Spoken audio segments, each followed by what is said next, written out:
Your appearance or sort of how you come off be something that can serve as a grounds to get asylum as a member of the LGBTQ plus community. And what kind of things is the officer looking for? What do they care about in one of these cases where you're a member of the LGBTQ plus community and that's why you fear being harmed in your country? Well, look, I would say looks don't really matter, or the way that you sort of present doesn't really matter. In other words, to put it crudely, it's like, do you need to look gay in order to win asylum as a member of the LGBTQ plus community? No, you don't. The officer doesn't really care about that. They want to know about your backstory. They want to know about your life and sort of your journey to your exploration and acceptance, or at least acknowledgement of your sexual identity. That's really important. They want to know that you can tell your story, explain your history in a way that sounds like realistic for someone who has really lived through what someone in your shoes is claiming to have lived through.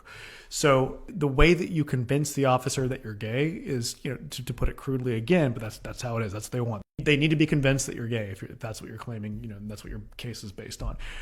How do you do that is a little more complicated than I can give in just a quick answer like this. But I mean, what I explained earlier as part of it, being able to tell your story of like how you came to understand that you are gay, for example, but also just other indicia, other things that indicate that, look, I'm living the life of someone who someone might expect a gay person to live, in terms of, having dated someone of the same sex, having been on these, certain applications or whatever that you might expect someone to be on. Things like that. It's unfortunate that you have to prove that you're gay. It's not fair. It's in fact offensive, but it is that way. And you got to be ready to tell that story and to explain these things, and hopefully have some documents and evidence to show around this as well.